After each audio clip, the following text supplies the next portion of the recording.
Hey everyone, my name is Melissa Rochelle and I'm a holistic wellness and relationship coach. So let's talk about the sexiest trait in a man that makes a woman feel safe and like she can let her guard down.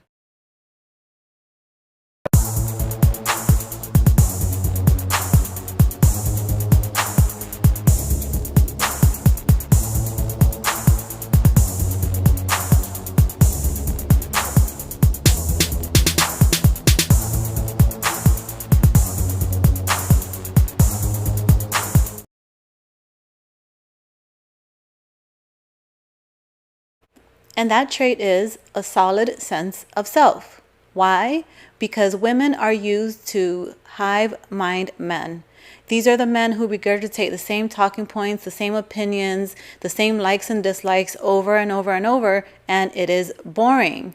And if you ever want to make a woman leave you as fast as possible, all you have to do is bore her. Hive mind is boring. But for many of you, maybe it's not your fault because maybe you didn't have a father growing up. Maybe you didn't have a father to model what being your own man looks like. Or maybe you did have a father, but you still felt like something was missing. For example, if someone said to you, "You are exactly like your father," would you feel proud of that? Or would you feel shame from that? Would you take it as a compliment or would you take it as an insult? Or if, let's say, a psychic comes to you and says, "You're going to marry a woman exactly like your mother," would you feel excited and looking forward to it? Or would you feel worried about it? These are some of the questions we can ask ourselves in order for us to begin the process of self-discovery, to help us answer questions like, who am I? What are my values? And what is my worldview? The search for identity is real. In his book of Boys and Men, the author calls it the haphazard self. The haphazard self. Without a script, there is no choice for many men except to improvise. But improvising a successful life is a very difficult task. A model of stable masculinity would include a relatively high degree of congruence. The author goes on to say that what many men are seeking is a more solid social anchor, more certainty about how to be in the world. There are two aspects of a solid sense of self that makes it sexy to women and makes them feel safe to let their guard down. And those two aspects are congruence and self-differentiation. Self-differentiation is basically living in alignment with who you are and living in alignment with what your world view is and in alignment with what your values are. And congruence means meaning what you say, saying what you mean, and doing the things you say you're going to do. So let's go to the book. If you met my family, you'd understand, so that we can get a better idea as to exactly what self-differentiation means. Effective leaders are able to express what they believe while giving others the freedom to disagree. This requires self-differentiation. A self-differentiated person is someone who is able to act according to his or her own values while staying emotionally connected to others in the system, even when there is pressure to conform to the values of the system. The systems are the different groups that we belong to in life, like our family system, our work system, and our social peer group system. Without self-awareness and intentionality, we do life the way we always have. We are on autopilot. This means that we play all the scripts that have been programmed by our family of origin. Whether it's unleashing or stuffing our own anxiety or reacting to the anxiety of others, our tried and true patterns persist. Surrounding togetherness pressure is the pressure to conform. It creates, sustains, and reinforces family norms. And here, by family norms, it's any group that you are in, whether it's your family, your work environment, or your social peer group. So, in other words, are you able to fearlessly and in a very courageous and brave way show up in the world exactly as who you are? Or do you feel pressured to conform to the ideas, the opinions of other men? What makes the congruent and self-differentiated man so sexy to women is that he is rare, because most men just try to fit in with other men. And the world makes it very hard for us to self-differentiate. So this is why the self-differentiated man truly stands out, because he is so rare, and it takes a lot of confidence and fearlessness to show up exactly as who you are. When you let a woman see the real you, she feels safer with you. She feels more emotionally connected with you. And this sense of security allows her to feel comfortable in letting her guard down with you. So, if you're 100% honest with yourself, how self differentiated are you from your family system? On a scale of 1 to 10, 1 being not at all, and a 10, 100% self differentiated. Meaning you live in accordance with your own values, even when your family is trying to pressure you to conform to the values of the family system. Now, how about when it comes to the male gender? How self differentiated do you feel when you're around other men? On a scale of 1 to 10, with 1 being not at all and a 10 being 100% myself. If you find that you struggle to self differentiate, here is a great place to start. Begin with figuring out what your core archetype is. An archetype is the core of your personality and is influenced both by your inborn nature and your life experiences. You might find that more than one represents a core part of your identity, but there is usually one that makes you feel like, yes, this is absolutely me. Figuring out what your core archetype is allows you to become crystal clear as to what your worldview is, what your values are, what your fears are, what your strengths are, and what your weaknesses are. Okay, so here we go. Here are the 12 core archetypes. Which one are you? Number 1, the dreamer. The dreamer's worldview is that life is for freedom and happiness. His fears are being punished unfairly, being bad, or being wrong. His strengths are faith and optimism, and his weaknesses are that he can be a bit naive and defensive. Number 2, the good neighbor.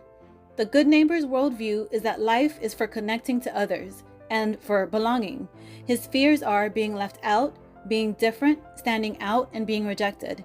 His strengths are empathy, that he's down to earth, and that he's peaceful. And his weaknesses are that he has a tendency to lose himself and that he can be superficial.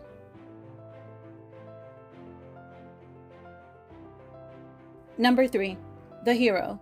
The hero's worldview is that life is for proving one's own worth and for proving that we are courageous. His fears are weakness and vulnerability.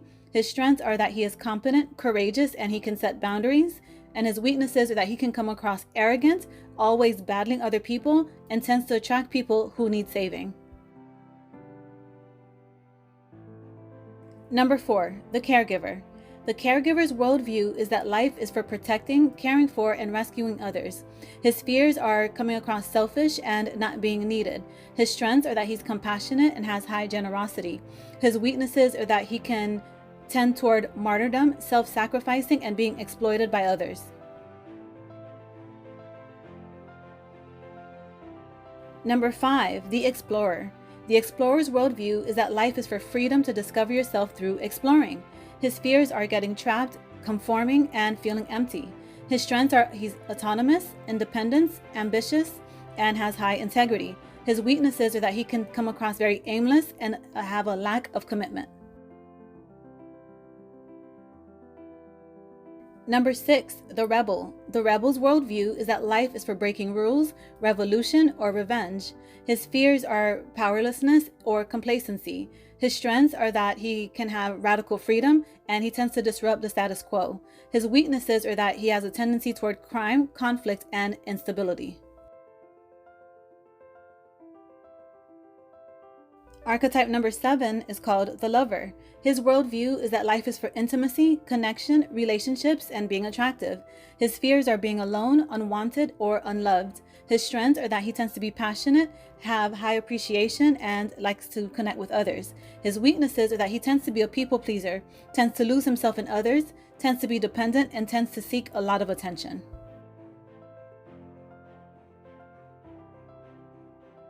Number 8 is called the creator. The creator's worldview is that life is for creating things of enduring value and of making visions a reality.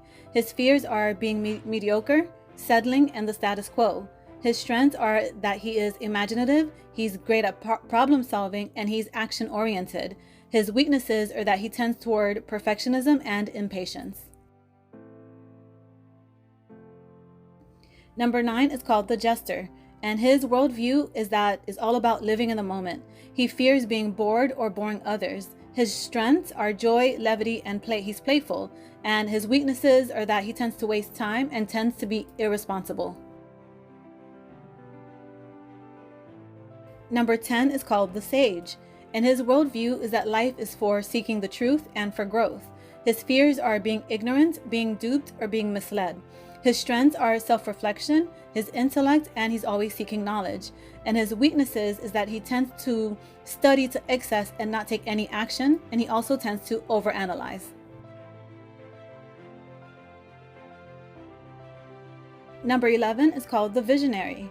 The visionary's worldview is that life is for understanding the laws of the universe and for making things happen. His fears are unintended negative consequences. His strengths are that he tends to follow his dreams, sees the big picture, he has future vision orientation, and he's very good at coming up with win-win solutions. His weaknesses, though, is that he tends to be manipulative.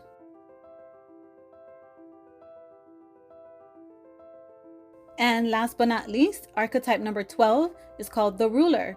And his worldview is that life is for control and power and for winning. He fears chaos, losing control, and being controlled by others. His strengths are that he tends to be responsible, have leader-like qualities, and that he tends to be goal-oriented. His weaknesses are that he tends to be authoritarian and has trouble delegating to others.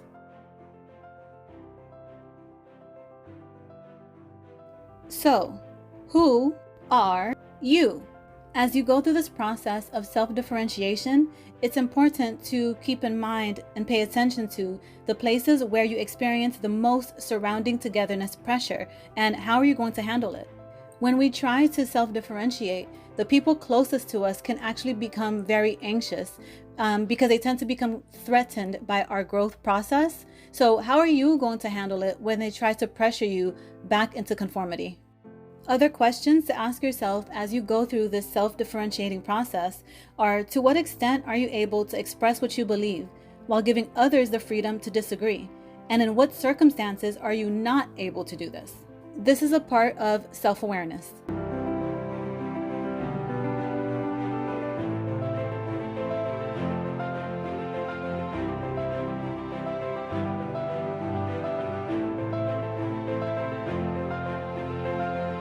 Thank you for watching. I am grateful for you. My name is Melissa Rochelle, and I'm a holistic wellness and relationship coach.